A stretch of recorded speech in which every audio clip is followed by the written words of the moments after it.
Magandang umaga ng Miyerkules sa inyong lahat. Narito na ang lagay ng ating panahon ngayong July 17, 2024. Sa ating latest satellite images, makikita natin dalawang weather system pa rin ang nakakaapekto sa ating bansa. Ang southwest monsoon o habagat na siya nagdadala pa rin ng maulap na kalangitan na may mga pag-ulan partikular na sa may kanlurang bahagi ng Southern Luzon, Visayas at ng Mindanao. Sa silangang bahagi naman, nandito pa rin yung low pressure area na patuloy nating minomonitor. Huling namataan 200 km east-northeast ng Surigao City sa Surigao del Norte. Sa ngayon, hindi pa rin natin inaalis yung posibilidad na ito ay maging bagyo habang lumalapit pa rin ito sa kaulapan.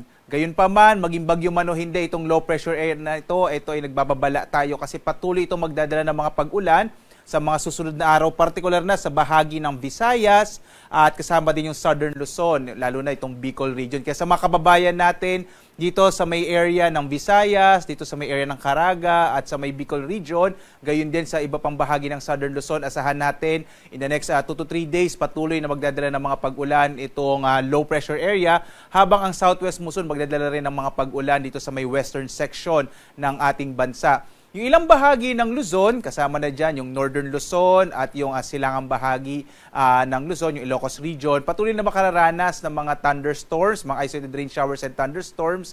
Kasama na dyan itong Central Luzon at yung bahagi ng Calabarzon at Metro Manila. Maliban dito sa low pressure area natin minomonitor, wala na tayo iba pang binabantayan mga weather disturbance sa loob at labas ng Philippine Area of Responsibility. Kaya laging tumutok sa Pag-asa kung makikita natin kung magiging bagyo itong low pressure area na ating minomonitor, silangan ng Mindanao.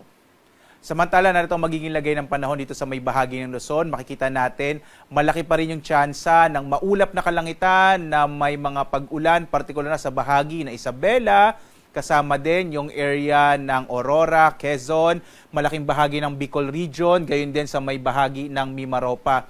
Ito ay dulot ng epekto ng low pressure area sa may silangang bahagi ng Luzon, habang dito sa may area ng Mimaropa, dulot naman yan ng southwest monsoon o hanging habagat. Kaya asahan natin yung maulap na kalangitan sa bahaging ito ng Luzon.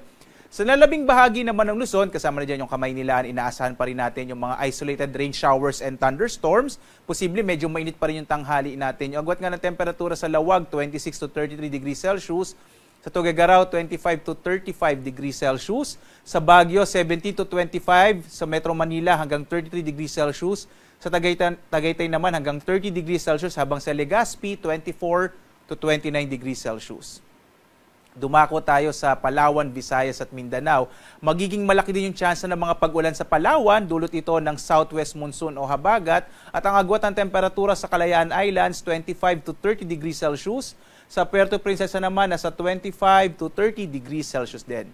Malaking bahagi naman din ng Kabisayaan, itong Eastern Visayas, Western Visayas, Central Visayas at Negros Island region ay patuloy ding makararanas ng maulap na kalangitan na may mga tsansa ng mga pag-ulan, lalo na habang lumalapit itong low pressure area sa may area naman ng Kabisayaan. Agwat ang temperatura natin sa Iloilo, 24 to 30 degrees Celsius. Sa Cebu naman, 24 to 29 degrees Celsius at sa Tacloban, 24 to 29 degrees Celsius. Malaking bahagi din ng Mindanao ay makararanas ng mga pag-ulan sa araw na ito. Dulot yan ng low pressure area sa may silangang bahagi at southwest monsoon dito naman sa may area ng western Mindanao, kasama din yung area ng Soc-Sargen. Asahan natin yung mga pag-ulan na maaring magdulot pa rin ng mga biglaang pagbaha at pagguho ng lupa. Kaya sa mga kababayan ho natin dito sa Palawan, Visayas at Mindanao, iba yung pag-iingat nga dahil inaasahan pa rin natin magtutuloy-tuloy itong mga pag-ulan na dulot ng habagat at southwest monsoon. Yung habagat, southwest monsoon at saka yung low pressure area. Sa Zamboanga, ang agwat ng temperatura 24 to 30 degrees Celsius. Sa Davao City, 24 to 30 degrees Celsius. Habang sa Cagayan de Oro, nasa 24 to 30 degrees Celsius.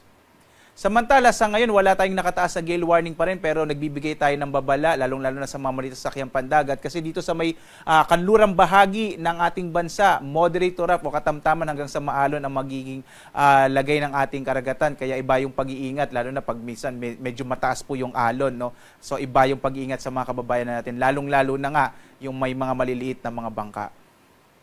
Samantala, ang araw natin ay sisikat mamayang 5:36 na umaga at lulubog, ganap na 6:29 ng gabi.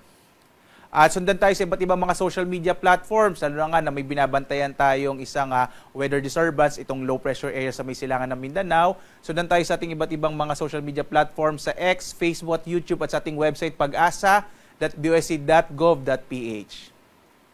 At muli, mula sa Pag-asa Weather Forecasting Center, ako naman si Obet Badrina. Maghanda po tayo lagi para sa ligtas na Pilipinas. Maraming salamat po. Maraming salamat sa inyong pagsubaybay.